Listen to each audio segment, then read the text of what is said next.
नमस्कार, मैं हूं अतुल चौरसिया। आपका खर्चा आपकी चर्चा हफ्ता दर हफ्ता हम एक बार फिर से लेकर आए हैं न्यूज़ लॉन्ड्री का हिंदी पॉडकास्ट एनएल चर्चा।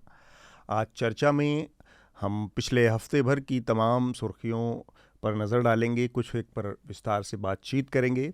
हमारे साथ इस चर्चा में जो मेहमान जुड़ रहे हैं उनके बारे में मैं उनसे आपका परिचय करवा देता हूं। हमारे साथ जूम पर जुड़ रहे हैं वरिष्ठ पत्रकार और तमाम मसलों पर आप हिंदुस्तान दैनिक से जुड़े रहे और हम लोगों ने अपने कॉलेज और स्कूल के ज़माने में भी इनको लगातार पढ़ा है। प्रमोद जोशी हमारे साथ है। प्रमोद सर, आपका बहुत बहुत स्वागत है चर्चा में। इसके अलावा हमारे साथ वरिष्ठ पत्रकार गिरिजेश वशिष्ठ भी हैं। आप India today, G network, Dainik Bhaskar और दैनिक जागरण समेत तमाम मीडिया संस्थानों से जुड़े रहे हैं। आपका भी स्वागत गिरिजेश जी। धन्यवाद, आपका बहुत बहुत धन्यवाद, आपने बुलाया चर्चा में शामिल होने के लिए। और हमारे साथ यहाँ पर हमारे साथी विकास जांगला भी हैं स्टूडियो में हमारे साथ। विकास, आपका भी बहुत बहुत स्वागत चर्चा में। जी जी, बहुत धन्यवाद। तो मैं एक दो जल्दी से कुछ जो अनाउंसमेंट हैं, कुछ अपीलें हैं अपने जो सब्सक्राइबर्स हमारे हैं और जो श्रोता हैं चर्चा के, उनके लिए। आपके बहुत सारे पत्र हमें मिले हैं, फिर भी हम हमेशा कहते हैं, फिर से आपको याद दिला रहे हैं कि अब ज़रूर पत्र लिखें हमें। आपके पत्र से और आपकी सलाहों से हमें बहुत मदद मिलती है और इस चर्चा को सुधारने में, इसमें और तब्दीलियां करने में हमें आसानी रहती है। आपको पता है कैसे, कहाँ पे आपको अपने पत्र भेजने हैं। दो तरीके हैं। एक तो सीधा www.newslaundry.com/podcast-letters के ऊपर जाकर आप अपने पत्र लिख सकते हैं। आप वहाँ पर चर्चा का जिक्र ज़रूर करें ताकि पता रहे कि आप किस शो के बारे में बात कर रहे हैं। और इसका दूसरा तरीका है कि आप सीधे हमें मेल भी कर सकते हैं। वहाँ पर भी आप सब्जेक्ट लाइन में एनएल चर्चा का जिक्र करें, podcasts@newslaundry.com। यहाँ पर आप अपने लेटर्स हमें भेज सकते हैं। हम हर हफ्ते आपके पत्रों को शामिल भी करते हैं।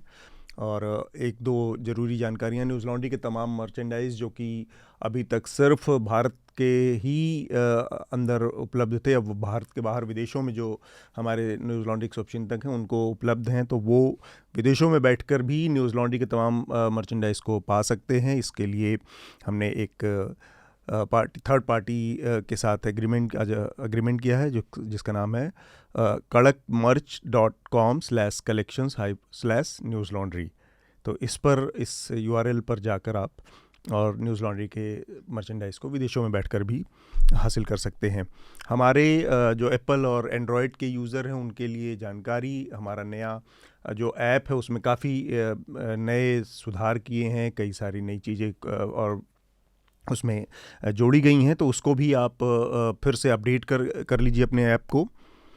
और एक जानकारी हमारे नए एनएल सेना प्रोजेक्ट से जुड़ी, जो कि मोनू मानेसर, आपने सुना होगा हाल फिलहाल में जो नूह में दंगे हुए उनमें उनकी भूमिका सामने आई थी, किस तरह से उनका एक भड़काऊ वीडियो सामने आया और उसके बाद मुस्लिम पक्ष के में प्रतिक्रिया हुई उसकी, और जिसको लेकर दंगे फसाद की स्थितियां बनी और 6 लोगों की जान भी गई। काफ़ी तनावपूर्ण माहौल रहा। और मोनू मानेसर कौन है, क्या करते हैं, किस तरह से उनका समूह अपने कार्यकलाप को अंजाम देता है, इस तमाम चीज़ों पर हमारी एक विशेष डॉक्यूमेंट्री है जो कि सीधे उनके साथ पिछले कुछ 7-8 महीने, 1 साल से मिलकर उनके साथ बनाई गई है। तो ये विशेष डॉक्यूमेंट्री हमारे एनएल सेना प्रोजेक्ट के तहत हमारे सब्सक्राइबर्स को उपलब्ध होगी। तो हमारे इस एनएल सेना प्रोजेक्ट को ज़रूर समर्थन दें। इस हफ्ते जो बड़ी सुर्खियां रही हैं उनका जिक्र मैं कर देता हूं और फिर हम अपनी चर्चा को शुरू करेंगे। सबसे जो महत्वपूर्ण खबरें हैं, एक तो राजनीतिक सरगर्मी है जो कि विपक्षी पार्टियों का जो गठबंधन है इंडिया गठबंधन की तीसरी बैठक, इससे पहले 2 बैठकें हो चुकी हैं, आपको पता है। तीसरी बैठक बॉम्बे में हो रही है आज मुंबई में, और इस बैठक में ये संभावना जताई जा रही है कि इंडिया अलायंस का कोई लोगो जारी हो सकता है, इसके कोऑर्डिनेटर्स के नाम और पदाधिकारियों के नाम जारी हो सकते हैं, इसका सेक्रेटरीट और सचिवालय जैसी चीज़ों की संकल्पना सामने आ सकती है। तो क्या स्वरूप होगा, क्या चीज़ें होंगी, इसको लेकर देश भर की निगाहें और मीडिया की निगाहें इस पर लगी रहेंगी। इसके अलावा केंद्र सरकार ने एक महत्वपूर्ण फैसला किया है। उसने 18 से लेकर 22 सितंबर के बीच में संसद का एक विशेष सत्र बुलाया है, और इसको लेकर अटकलबाजियों का दौर शुरू हो गया है, क्योंकि सरकार ने कोई एजेंडा नहीं बताया है। जो हमारे संसदीय कार्य मंत्री हैं प्रहलाद जोशी, उन्होंने ट्वीट के माध्यम से इसकी जानकारी दी कि सरकार 5 दिन का एक विशेष सत्र, और ये संयुक्त सत्र नहीं है, ये राज्यसभा और लोकसभा दोनों अलग अलग चलेंगी। जैसे मैं थोड़ा सा जानना चाह रहा था प्रमोद जी कि ये लगातार हमारे सामने अब तक जितनी बार भी विशेष सत्र का अवसर आया है, तो कोई बहुत विशेष मौके रहे हैं, मसलन आज़ादी की जब स्वर्ण जयंती का अवसर था, या इससे पहले जब 25 साल आज़ादी के पूरे हुए थे, ऐसे मौक़ों पर विशेष सत्र बुलाकर और पूरे देश की जो संसद है, सत्ता पक्ष विपक्ष मिलकर और देश को एक संदेश देने का काम करते रहे हैं। तो संसद के विशेष सत्र की एक विशेष स्थिति होती है, और जब भी इस तरह के सत्र का आयोजन हुआ है तो एजेंडा पहले से सरकार की तरफ से घोषित रहता है। उसमें किसी तरह के अटकलबाजी का या अंदाज़ा लगा रहे हैं लोग और हवाई तीरंदाजी हो रही है, इन सब की स्थिति नहीं रहती। अभी चूँकि मानसून सत्र बस समाप्त ही हुआ है और तब सरकार ने अचानक से एक विशेष सत्र को बुलाया है, तो आप लोगों की पहली प्रतिक्रिया मैं थोड़ा सा समझना चाह रहा हूँ कि क्या सरकार की कुछ नीयत है या क्या मंशा है, या क्या वास्तव में कोई बहुत विशेष कुछ घोषणाएं होने वाली हैं, ऐसा क्या अवसर था या मौका आया, ऐसा क्या मजबूरी हुई विशेष सत्र बुलाने की? अब ये तो चूंकि जब सरकार या तो एजेंडा घोषित करे या सत्र शुरू होगा तो शायद हमको पता लगेगा, लेकिन इसके पहले का जो एक मौका और मुझे याद पड़ता है, एक तो आपने वो जो स्वर्ण जयंती वगैरह या संविधान दिवस वगैरह के जो मौके होते हैं वो तो बड़े औपचारिक थे। एक मौका जब 2010 में जो हमारा भ्रष्टाचार के खिलाफ अन्ना हजारे वाला जो आंदोलन चल रहा था, तब एक सत्र हुआ था जिसमें एक संकल्प पास किया गया था कि ऐसा एक कानून बनाया जाएगा उसको लेकर के, लोग को लेकर के। तो वो एक सत्र मुझे हाल के वर्षों में याद पड़ता है जिसमें कि काफी अच्छी खासी बहस हुई।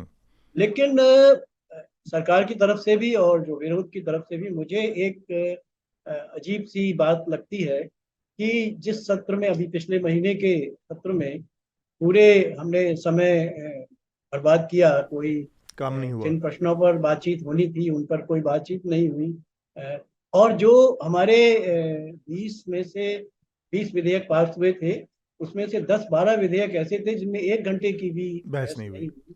ऐसे में हम 5 दिन का जो सत्र सुन रहे हैं, इसमें क्या बहस होगी, क्या चर्चा होगी, इसे देखकर इसके बारे में मेरी भी दिलचस्पी है, और अच्छा हो कि कोई महत्वपूर्ण विषय हो।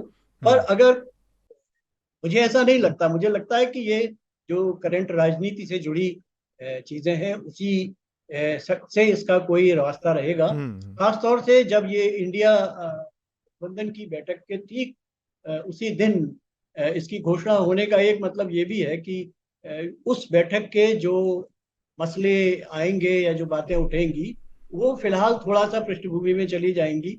इस वक्त ये अटकलें, और इसीलिए जाहिर है कि आप सबसे पहले इसी का जिक्र भी कर रहे हैं कि वो जो मीडिया जैसी जो वस्तु है उस पर इन सब चीजों का असर होता है। ये मुझे ऐसा लगता है कि सरकार की तरफ से ये एक सरकार का एक मुहिम है, और इसमें कोई ऐसी बड़ी चीज तो मुझे नहीं लगती। शैली भी रही है प्रधानमंत्री की लगातार जब कोई बड़े बहुत सारे मुद्दे रहे हैं तब उस समय किसी और मुद्दे को सामने लाना और उस पर ध्यान लेकर जाना लोगों का, ये प्रधानमंत्री की कामकाज की शैली भी है। और साथ में गोपनीयता दूसरी उनकी शैली है, मसलन राष्ट्रपति पद के चुनाव रहे हों या नोटबंदी का, मतलब बहुत सारे मसलों में जो गोपनीयता रहती है छुपा के और एकदम आखिरी वक्त पर सरप्राइज़ कर देना लोगों को, वो भी प्रधानमंत्री की हमारे जो हैं उनकी शैली है। तो वो दोनों चीज़ें इस फैसले में देखी जा रही हैं। अब अटकलों का बाज़ार बहुत गर्म है, कोई कह रहा है कि 1 नेशन 1 इलेक्शन हो सकता है, कोई कह रहा है कि इसी विशेष सत्र के जरिए पुरानी से नई संसद में शिफ्ट हो सकता है संसद की कार्रवाइयाँ। बाकी लोग बहुत अलग अलग तरह के भी बातें कह रहे हैं, लेकिन ये सारी की सारी अटकलबाजियाँ हैं। गिरजेश जी, आपकी क्या प्रतिक्रिया है इस सरकार के इस मौके पर? एक चीज़ ये भी कही जा रही है कि कुछ ज़रूरी मुद्दों से ध्यान भटकाने के लिए भी इस तरह की चीज़ें हो सकती हैं। मसलन कल जो अडानी समूह के ऊपर एक नया खुलासा हुआ है, हम उस पर भी बात करेंगे। देखिए, होता क्या है कि टाइमिंग जो है ना, वो राजनीति में सबसे सबसे अहम एक फैक्टर होता है जिसके जरिए आप चीजों का अनुमान लगा सकते हैं। हाँ, और आप सभी भविष्यवाणियां करते हैं ये होगा और ज्यादातर सही निकल जाती है। वो जो एनालिसिस आपके सही निकलते हैं उनके पीछे सबसे बड़ा जो फैक्टर होता है वो होता है टाइमिंग का फैक्टर। आपने ठीक कहा, हिंडनबर्ग का जो मसला है उस पे जो अभी क्या हुआ है कि ये जो कल का खुलासा है उसी सीआरपी का, ये खुलासा हिंडनबर्ग रिपोर्ट का एक्सटेंशन। हिंडनबर्ग रिपोर्ट बहुत सारे मामलों पर मौन थी और वो इस बात का इंतजार कर रहे थे कि अगर ये यहाँ से अडानी साहब कोई मुकदमा करते हैं तो अदालत में वो सारे तथ्यों को रखेंगे। लेकिन ऐसा हुआ नहीं। इन्होंने उसकी जगह परसेप्शन मैनेज करने में ज्यादा ध्यान लगाया कि वहां पर अगर जाएंगे मुकदमा लड़ेंगे कुछ लड़ेंगे तो अपनी फजीयत। तो वो एक उनके अंदर एक बुलबुलाहट थी कि उनके पास जो दस्तावेज हैं सबूत हैं जो उन्होंने काम किया है, तो वो ये ओसीसीआरपी के जरिए प्लांट हो गया। तो जो भी है, लेकिन दोनों ही स्थितियों में जो चीजें सामने आ रही, जिन लोगों ने इस रिपोर्ट को नहीं समझा है उसको सरल भाषा में 10-20 सेकंड में समझा देता हूँ। एक चीनी आदमी है, एक अरबी आदमी है। इन चीनी और अरबी आदमियों ने एक कंपनी में पैसा लगाया और ये चीनी और अरबी आदमी एक ही कंपनी में पैसा लगाते हैं, अडानी साहब की कंपनी, और किसी में नहीं लगाते। और वो उनके बहुत अमीर हैं उनका पास, और वो एक कंपनी में पैसा लगाते हैं, वो दो कंपनी को पैसा देती है और वो कंपनी अडानी साहब के शेयर खरीदती है। अब बड़ा सवाल इस बात का है कि चीन और अरब अगर वैचारिक रूप से आइडियोलॉजी के हिसाब से देखें तो उसका भारतीय जनता पार्टी या हमारे देश में जो राष्ट्रवादी राजनीति करने वाली पार्टी है उसकी आइडियोलॉजी से कोई कनेक्शन नहीं होना चाहिए। तो चीनी और अरबी आदमियों के पास जो पैसा है वो अरबों रुपया है और वो पैसा वो सिर्फ अडानी की कंपनियों में लगाते हैं। विनोद अडानी से उनकी दोस्ती है। अब इसका एक आधार ये भी माना जा सकता है कि विनोद अडानी कंपनी में पैसा लगाते हैं तो विनोद अडानी दोस्ती करेंगे। वो पैसा किसका है? तो अब जो पैसा है वो चीनी और अरबी के पास कहां से पैसा आ रहा है जो अडानी की कंपनियों में इतना पैसा झोंक रहे हैं और अडानी की कंपनियों के शेयर को कब्जे में ले रहे हैं। और बाजार में जो रखा हुआ शेयर है जिसके आधार पर बिकने या खरीदे जाने से दाम ऊपर नीचे होता है वो जरा सा छोड़ गया, जिसको कहते हैं फ्री फ्लोट। तो एक ये खुलासा कल आया और सबूतों के साथ आया। अब अगर ये मामला ज्यादा आगे बढ़ता है तो सरकार के लिए फजीयत हो सकती है। तो क्या चाहिए था? एक ऐसी चीज, वो देखो पेड़ पे चिड़िया, आप उधर देखने लगो इधर से, जैसा कि जादूगर मदारी करते हैं। एक चीज, दूसरी चीज और भी है। अभी तक के जो अनुमान है, 3 राज्यों में चुनाव होने वाले हैं और इन 3 राज्यों में राजस्थान है, मध्य प्रदेश है, छत्तीसगढ़ है। जितने भी विश्लेषण आ रहे हैं वो ज्यादातर ये कह रहे हैं कि इन 3 राज्यों में भारतीय जनता पार्टी का डब्बा गोल है। कर्नाटक से हार के बाद ही सेंटीमेंट इतना बदला है कि मूड ऑफ द नेशन आपने एक पोल देखा होगा अभी जो इंडिया टुडे ग्रुप ने कराया, सी वोटर ने किया है। आमतौर पे लोग आरोप लगाते हैं कि दोनों जो है वो इंडिया टुडे ग्रुप और सी वोटर भी आजकल झुके हुए हैं बीजेपी की तरफ। उसके बावजूद वो पोल कह रहा है कि इंडिया और एनडीए के बीच में 2% है। एक पे बस 41% वोट है भारत में, दूसरे के बाद 43%, 2% का अंतर बचा हुआ है। यानी तेजी से तस्वीर भारतीय जनता पार्टी के खिलाफ जो माहौल बन रहा है उसकी तरफ इशारा करती है। अब ऐसे में अगर आप आम चुनाव में जाते हैं, यूपी हार वो एमपी हार के, छत्तीसगढ़ हार के, राजस्थान हार के, कर्नाटक हार के ही जब इतना बुरा हाल हो गया है तो आप क्या चाहेंगे? इन राज्यों के चुनाव ना हो तो अच्छा है। अब इनके चुनाव कैसे रोक सकते हैं आप? तो उसका एक तरीका यह है कि हम वन इलेक्शन वन नेशन करते हैं। और जैसे ही आप वन इलेक्शन वन नेशन करेंगे आप एक साथ इन राज्यों के चुनाव होने की संभावना को खत्म कर देंगे। दूसरा, जब वन इलेक्शन वन नेशन होता है तो उस समय मोदी जी के नाम पर वोट मांगना ज्यादा आसान होगा, मोदी जी की इमेज बनाने पे पैसा छूंकना ज्यादा आसान होगा, जबरदस्त संसाधन लगेंगे और मोदी जी के नाम पे हो सकता है 2%, 4%, 5% वोट जो अभी बीजेपी से दूर जा रहा है राज्यों वापस आ जाए, और इतना ही चाहिए भी। ठीक बात है। तो इसमें एक और पहलू है, ये एक और पहलू भी है। ये देश को जानना जरूरी है कि one nation one election Bharatiya Janata party का मास्टर स्ट्रोक हो सकता है अपनी सरकार बचाने के लिए, लेकिन ये देश के लिए बहुत घातक होगा, ये लोकतंत्र को खत्म कर देगा। ठीक बात। 5 साल तक इस देश में किसी सरकार की कोई जिम्मेदारी नहीं रहेगी। अभी मध्य प्रदेश चुनाव आया है, आप डर रहे हैं तो आपने सरेंडर कम किया ना। क्योंकि ये अभी चुनाव आया था तो आपने किसान कानून वापस किया। गिरिजेश जी, मैं आपको रोक रहा हूं क्योंकि ये जो विषय है हम इस पे बात करेंगे, लेकिन चूंकि ये अभी कुछ भी स्पष्ट नहीं है, इसलिए इस पर एक सीमा से ज्यादा बात करने का भी कोई खास मतलब नहीं है। मैं ये आपको ये बता रहा हूँ, ये चीजें साफ साफ दिखाई दे रही है कि इस सत्र में क्या हो सकता है, क्योंकि कायदे से तो विशेष सत्र बुलाया जाता है गरिमापूर्ण तरीके से। पहले से आप बताते हैं भैया हम स्पेशल मीटिंग बुला रहे हैं, इतना बड़ा मौका है, आप आइएगा, बात करेंगे इस पे। मैं जल्दी से जो और इस हफ्ते बड़ी खबरें थी उनके बारे में अब बता दूं अपने श्रोताओं को, और फिर हम बाकी की विषयों पर चर्चा करेंगे। बहस को आगे बढ़ाने के लिए एक आर्ग्यूमेंट के लिए एक महत्वपूर्ण मुद्दा है ये जिसका जिक्र गिरजेश जी कर रहे हैं कि वन नेशन वन इलेक्शन वाला। तो हम इस नज़रिए से थोड़ा सा इस पर अभी बात करेंगे। पहले मैं जो सुर्खियां हैं उसके बारे में बात कर लूं, जिसका जिक्र हुआ कि अडानी समूह ने खुलेआम शेयर बाज़ार में हेर फेर किया और सेबी ने उस तमाम गड़बड़ियों से लगातार नज़रें फेरे रखी, और विदेशी कंपनियों के जरिए, जिसमें मॉरिशस और बरमूडा में स्थित शेल कंपनियां हैं, शेल कंपनियों के जाल के जरिए पैसे का राउंड ट्रिपिंग की गई और उस पैसे को अडानी समूह की कंपनियों में लगाया गया। ऐसे 2 लोगों के नाम सामने आए हैं। OCCRP की ये रिपोर्ट है, इस पर फाइनेंशियल टाइम्स और द गार्डियन ने भी रिपोर्ट की है। भारत में न्यूज़ लॉन्ड्री ने OCCRP की इस रिपोर्ट को प्रकाशित किया है और द न्यूज़ मिनट ने भी इस पूरी रिपोर्ट को प्रकाशित किया है। इसमें 2 लोगों के नाम सामने आए हैं, नासिर अली शाबान अहली और चांग चुंग लिंग के नाम हैं। ये 2 शख्स हैं जो कि हालांकि OCCRP की रिपोर्ट के मुताबिक चांग चुंग लिंग ताइवान के निवासी हैं, लेकिन गिरजेश जी बता रहे थे कि चीन ताइवान के निवासी हैं। और ताइवान संयुक्त राष्ट्र में जो रेजोल्यूशन है जिसमें भारत ने भी दस्तखत किया है और अमेरिका ने भी किया, उसके हिसाब से वन चाइना पॉलिसी के हिसाब से ताइवान चीन का हिस्सा है, वाला देश नहीं है। और दूसरे नासिर अली शाबान अहली हैं जो कि संयुक्त अरब अमीरात से ताल्लुक़ रखते हैं, और तमाम जो भारतीय प्रतिभूति कानून है, सेबी के कानून हैं, उनको नज़रअंदाज किया गया, गलत तरीके से पैसे आए और उस पैसे के ज़रिए एक तो फ्लोटिंग शेयर का जो हिस्सेदारी है वो 25% की जो सीमा थी उसको ब्रीच किया गया अपने ही लोगों के दर। तो इनसाइडर ट्रेडिंग की भी के आरोप लग रहे हैं।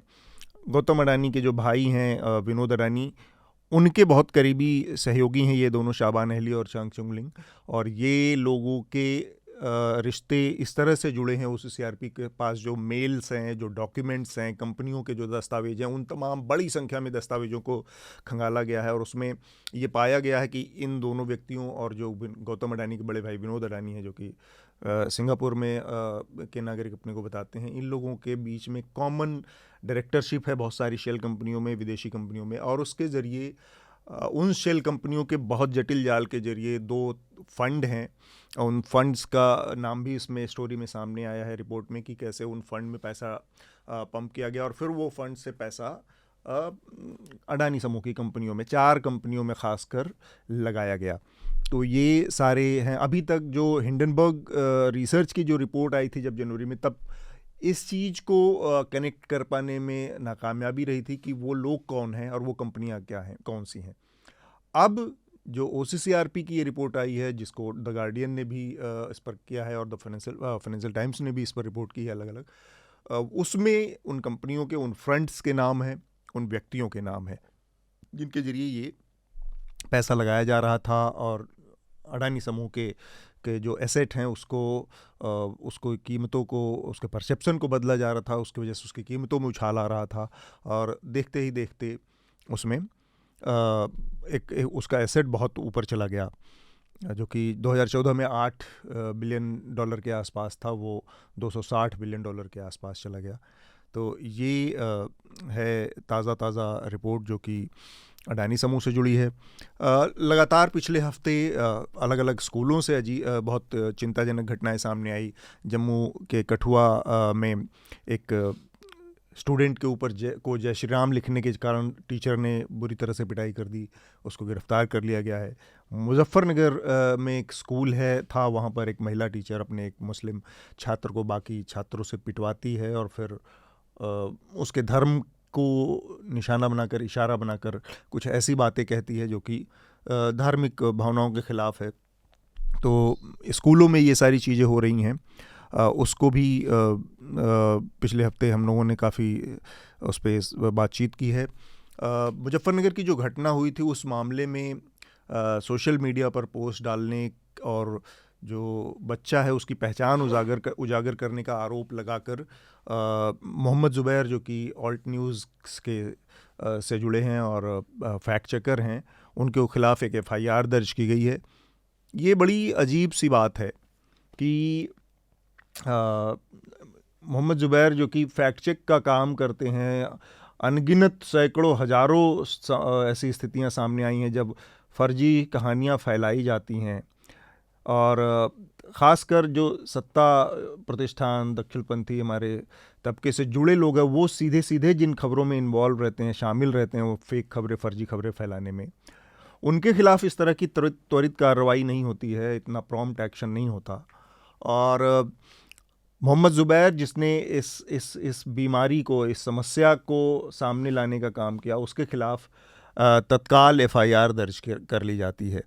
ये मुजफ्फरनगर की घटना या इससे पहले जो प्रॉफिट मोहम्मद के मामले में घटना हुई थी, जिसमें उन्होंने वो वीडियो सामने रखा था जिसमें भाजपा की प्रवक्ता कुछ अनाप शनाप कह रही थी, तो उस समय उन्हें गिरफ्तार भी किया गया था। ये मैं प्रमोद जोशी और गिरजेश जी, आप लोगों से जानना चाह रहा हूँ कि मोहम्मद ज़ुबैर एक सॉफ्ट टारगेट बन गए हैं और ये भी बताता है कि सबका ध्यान या सरकार का और सत्ता का और ध्यान जो है वो बीमारी ख़त्म करने पर नहीं है, केवल लक्षणों के इलाज पर केंद्रित है, सिम्टम्स के ऊपर खाली, या सिम्टम भी ना कहें, आप कहें कि उल्टी दिशा में चल रहा है एक तरह से, कि जिनके खिलाफ कार्रवाई होनी चाहिए उन्हें प्रश्रय दिया जा रहा है और जिसने उस बीमारी को सामने लाने का काम किया उसे निशाना बनाया जा रहा है। हाँ, मैं इस विषय पर बोलना चाहूँगा। एक तो ये कि जो मीडिया हमारा है उसकी प्लुरलिटी हमको इस बात का अवसर देती है कि हम कोई भी मीडिया हो, यदि वो कोई जानकारी देता है तो दूसरा मीडिया उससे फर्क जानकारी भी दे सकता है। ये एक मीडिया की प्लुरलिटी की अच्छाई है। और जो मोहम्मद ज़ुबैर के मामले में हम जो बात कर रहे हैं वो ये है कि वो उनकी आलोचना या उनके विचारों के में जो, या उन्होंने जो जानकारियां दी हैं उसकी आलोचना नहीं है, उनसे व्यक्तिगत रूप से शायद उनको फंसाने या किसी ऐसी जगह पर ले जाने की है जहां से वो हिम्मत ना करें कि दोबारा ऐसा। तो मैं समझता हूँ ये गलत है। ये इसकी हम आलोचना ही कर सकते हैं और कोशिश करनी चाहिए कि उनको, मोहम्मद ज़ुबैर को इस सिलसिले में जो कानूनी या जो नैतिक सहायता दी जानी चाहिए वो मिले। पर इसके साथ साथ मैं जो एक फैक्ट चेकिंग का जो एक काम है वो एक नए किस्म का आप ये बिजनेस भी कह सकते हैं या एक नए किस्म का एक प्रभावशाली हस्तक्षेप है जो हमारी राजनीति में और हमारी मीडिया जगत में कर रहा है।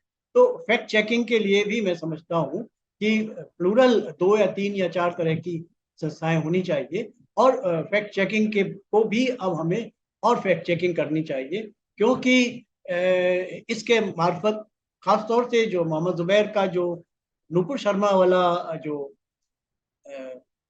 जो वीडियो था या जो कुछ भी उनका सोशल मीडिया की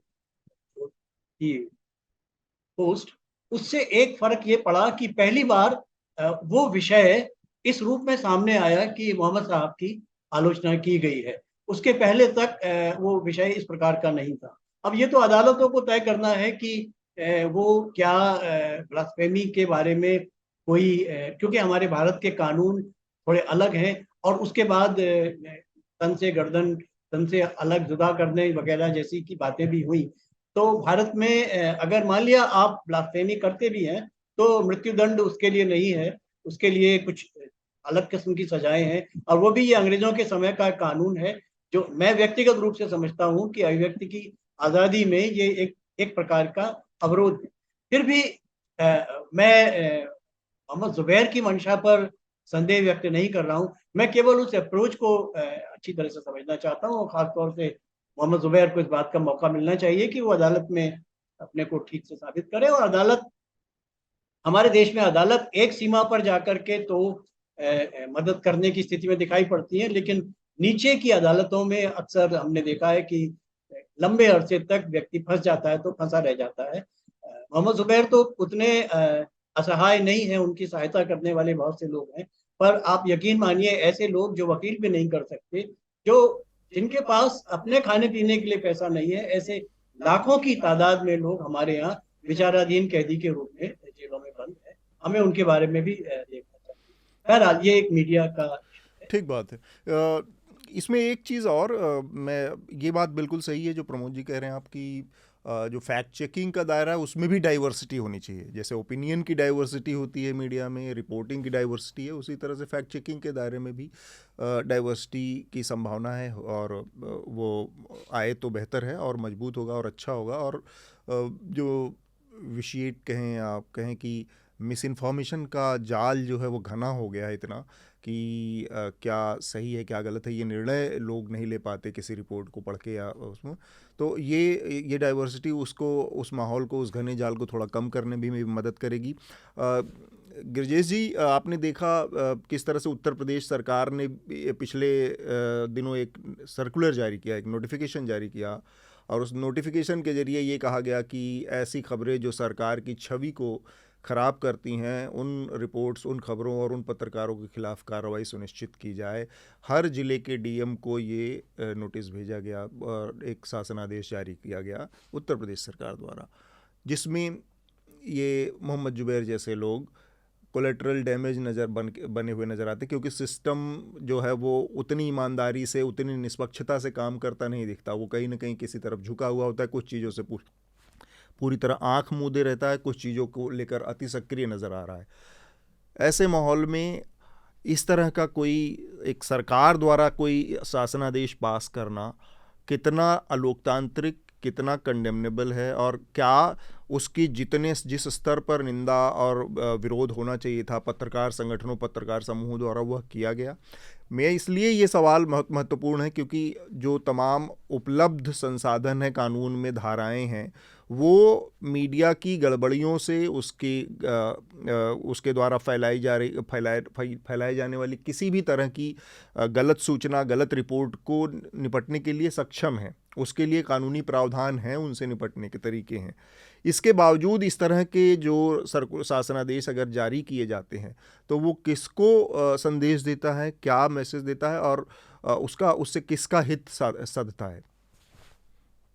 देखिए, इसमें 3 मसले डिस्कस हुए, 3 जानकारियां आई, आपकी तरफ से आई, जोशी जी की तरफ से आई। तीनों में थोड़ा थोड़ा फैक्चुअली परिवर्तन करने की जरूरत है, और एक मेरी राय है जुबैर को लेकर, जिसको मैं बाद में रखूंगा। पहले तो ये जो शासनादेश निकला, इसमें लिखा हुआ है कि जिन चीजों के कारण, जिन खबरों के कारण सरकार की छवि खराब होती है, उनकी जांच की जाए और ऐसी गड़बड़ियों में सख्त कार्रवाई की जाए। पहले वो अपने सिस्टम के अंदर बात करें। दूसरी बात करें कि अगर कोई झूठी खबर छापता है,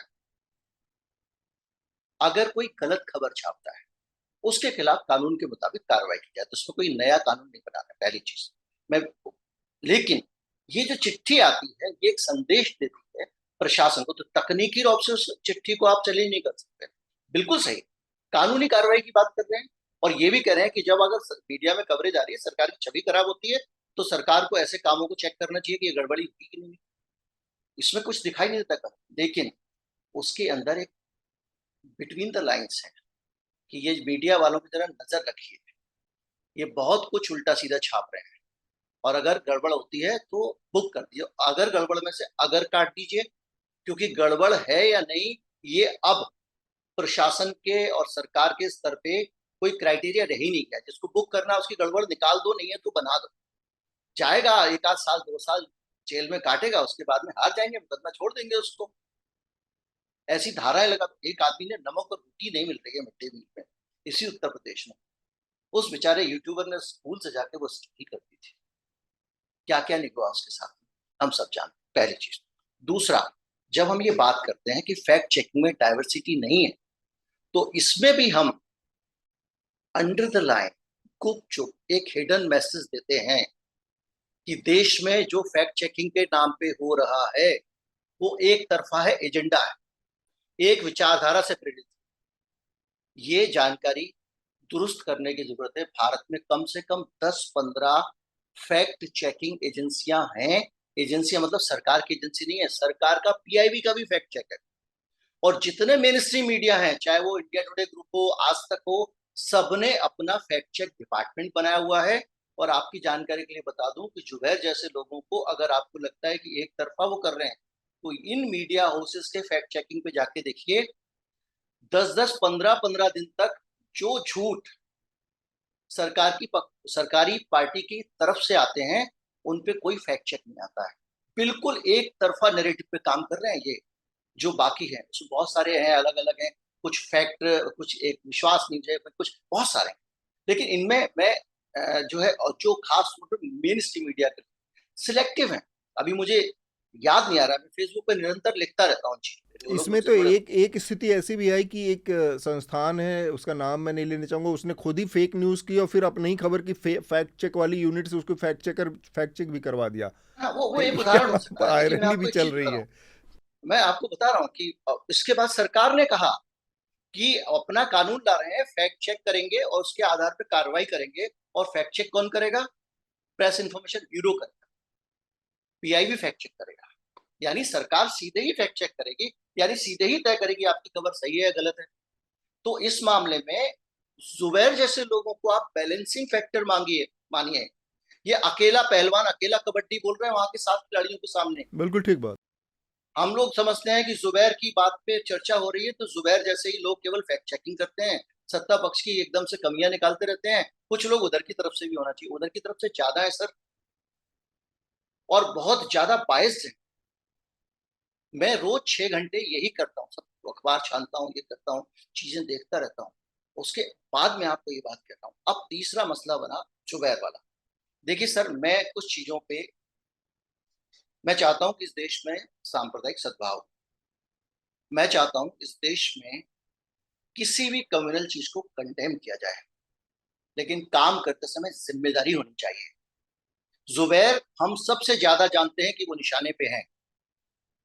एनसीपीसीआर की गाइडलाइंस हैं, इस देश के किसी भी न्यूज चैनल में कभी भी किसी नाबालिग का चेहरा या उसकी पहचान नहीं दिखाई जाती।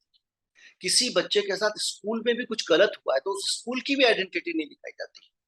ये एक सोशल ट्रॉमा होता है, जैसे बलात्कार पीड़ित की आप पहचान जाहिर नहीं करते हैं। जुबैर को वो वीडियो नहीं डालना चाहिए। उन्होंने सरकार को मौका दिया। दूसरी चीज, जब आप कम्युनलिज्म के खिलाफ काम कर रहे हैं तो कहीं आप काउंटर कम्युनल तो नहीं हो रहे हैं। आप उस टीचर की अप्रोच को कंडेम कर सकते थे। आप बोल सकते थे एक टीचर को इतने सारे 10-15 बच्चों को सामने बिठाकर वो मॉमडन टाइप की बातें कर रही है, इससे समाज में क्या संदेश आए। आप ये बोल सकते थे कि एक टीचर बच्चों को दूसरे बच्चों से कैसे पिटवा सकती है, ये बनता था। लेकिन आपने उस बच्चे की जो आइडेंटिटी रिवील की है, उस बच्चे के प्रति अपराध किया। सरकार ने जुबैर के साथ ज्यादा किया है, मैं इससे इनकार नहीं कर रहा हूं, बहुत सारे लोगों ने इसको किया था। और ये आप अच्छी तरह से जानते हैं कि सरकार ऐसे मौकों को देखकर वीडियो हटाने में, जितने भी लोगों ने वीडियो बनाया था इस घटना पे, एक झटके में उसको हटा दिया गया। इस वीडियो को बहाना बना के, सेम मणिपुर के केस में हुआ था। मणिपुर के वीडियो को बहाना बना के, जितने आप मेरे निकाल लीजिए, दोनों विषय पे वीडियो है। मैंने कंडेम किया, दोनों घटनाओं को जिक्र किया है, लेकिन कहा है उस वीडियो में कि मैं वीडियो नहीं दिखाऊंगा क्योंकि ये नैतिक रूप से ठीक नहीं है। और यही हुआ। तो हम सरकार को मौका देते हैं। दूसरी चीज, कम्युनलिज्म को हैंडल करने के लिए पॉजिटिव होना पड़ेगा, लोगों को एजुकेट करना पड़ेगा। मैंने अभी 2 दिन पहले एक वीडियो बनाया, वो जो एक विवाद था नमाज वाला, कि साहब वो नमाज क्यों पढ़नी चाहिए, वो एक बीच में एक केस किस्सा आया था ना, वो 2-3 दिन पहले की मामला है, मैं मिस कर रहा हूँ कि बहुत ज्यादा ट्रैफिक रहता है यहाँ पे। तो उस नमाज वाले मामले में आप एजुकेट करिए ना लोगों को कि लोग खुले में नमाज क्यों पढ़ते हैं, उनको क्यों पढ़नी पड़ती है, उनके लिए सामूहिक रूप से नमाज पढ़ना क्यों जरूरी है। एक सेंसिटिविटी लाइए। इस देश का एक संप्रदाय दूसरे के बारे में कुछ जानते ही नहीं, आप बताइए कि भाई साहब एक आदमी दिन में 12 घंटे बाहर रहता है, उसको दिन में 5 बार जो धर्म के हिसाब से जो बस वाला मामला आया था, जिसमें बस वाले को नौकरी से निकाल दिया था, उसने आत्महत्या की। उस संदर्भ में मैंने एजुकेट किया, लोगों को बताया कि भाई उसको 5 बार बाहर रहता है, नमाज पढ़नी पड़ती है, कहाँ पढ़ेगा? कहीं किसी कोने में तो पढ़ेगा। आप लुलु मॉल में तीसरी मंजिल पे पढ़े तो आप कर देते हो, नोएडा की सोसाइटी में कमर्शियल कॉम्प्लेक्स के ऊपर खाली हॉल में कर रहा है, तब आपने हंगामा मचा दिया। तो ये कब तक चलेगा? फिर ये भी बताना पड़ेगा कि भैया मैदान में इकट्ठे होकर नमाज कब्जे के लिए नहीं पढ़ी जाती, इसलिए पढ़नी पड़ती है कि उनकी जो जुमे की नमाज होती है वो सामूहिक रूप से ही पढ़नी है उनके धर्म के मुताबिक। वो सड़क घेरने के लिए नहीं कर रहे हैं, इतनी मस्जिदें हैं नहीं, तो जो जहां काम कर रहे हैं 10, 20, 50 लोग इकट्ठे हो जाते हैं, 2 मिनट मुश्किल से 4 मिनट 5 मिनट का मसला होता है, नमाज पढ़ के चले जाते हैं। ये काम करने के बजाय हम लोग क्या करते हैं, हम लोग कम्युनलिज्म को कंडेम करते करते कम्युनल बयान देने लगते हैं। और जैसे हमने नूह में भी कुछ मामलों में किया, उससे क्या होता है कि हम आग लगा रहे हैं, हमारा काम आग बुझाना है। हम सांप्रदायिकता का विरोध करते हुए ऐसी कोई बात ना कहें जिससे दूसरा पक्ष भी भड़क जाए। हाँ यार, मेरे साथ तो अन्याय हुआ। अब ये जो मैडम वाला मामला है, स्कूल वाला, इस मामले में एक हमने ये मैसेज दे दिया कि बताइए हिंदू मुसलमानों के साथ कैसा करते हैं। बच्चे को पिटवा रहे हैं जी। पिटवाने का कारण तो टेबल थी, याद करके नहीं आया था। पिटवाने का तरीका गलत था, नहीं करना चाहिए था, और ऐसा करने पे सजा मिलनी चाहिए, इनके स्कूल की मान्यता खत्म होनी चाहिए। एक बच्चे से दूसरे को कैसे पिटवा सकते हो? आप बच्चे को पीट भी कैसे सकते हो? ये मसला बनता था। ये मसला भी बनता था कि टीचर की क्या समझ है, अपने बच्चों के सामने हिंदू मुसलमान की बातें कर रही है, क्या संदेश दे रहे हैं हम देश को? तो एक सकारात्मक संदेश आता। लेकिन हमने क्या किया उस मामले में, मेरे बहुत सारे जिम्मेदार लोग ने, मुसलमान हैं मेरे मित्र, उन्होंने कहा कि साहब आपको लगता होगा कि सारे हिंदू कट्टर नहीं हुए, हम तो अपने एंगल से यही महसूस कर रहे हैं। तो ये संदेश जाना भी समाज के लिए उतना ही घातक है जितना विश्व हिंदू परिषद कर रही है। चलिए हम आगे बढ़ते हैं गिरिजेश जी।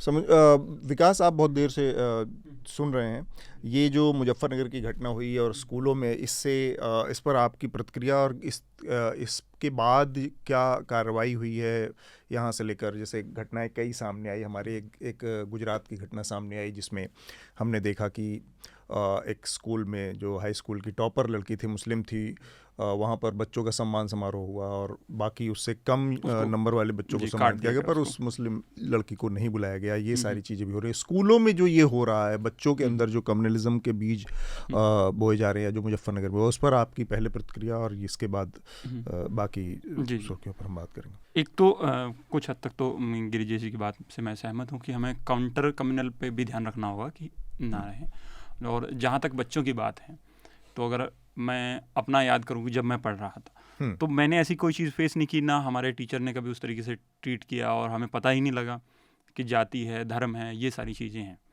और अब ये अचानक से टीचर के अंदर आ गया है, और गुरु जो है पहला शिक्षक होता है पहला। और हमारे कहा भी गया है कि गुरु गोविंद उखड़े काके लागू पाए, बलिहारी गुरु आपने जिन गोविंदियो बताए। तो गुरु का दर्जा यहाँ रखा गया है, और उसके अंदर ही ऐसी ऐसी चीज़ें आ रही हैं। ये सब चीज़ें इसलिए हो रही हैं, जैसे मुजफ्फरनगर का मामला हो, अभी हाल ही में हमारी अगली सुर्खी भी है शायद, दिल्ली का मामला हो, या ये गुजरात का मामला, ये सब इसलिए हो रहा है क्योंकि टीचर कम्युनल हो गया है। टीचर के अंदर वो नज़रिया आ गया है, और वो उस नज़रिए से देखने लगा है। वो अब उसके लिए बच्चा बच्चा नहीं है, वो या तो किसी धर्म का है या जाति का है। बिल्कुल। तो ये टीचर जब ठीक हो जाएगा तो बच्चों के अंदर से अपने आप निकल जाएगी। बच्चे तो भगवान का रूप है, बच्चे मन के सच्चे कहा भी जाता है। इस पॉडकास्ट में वीडियो का हिस्सा यहाँ पर रोकेंगे। पूरा पॉडकास्ट सुनने के लिए आप अपने पॉडकास्ट प्लेटफॉर्म का इस्तेमाल करें, वहाँ पर ये पॉडकास्ट आगे भी जारी रहेगा। बहुत बहुत धन्यवाद।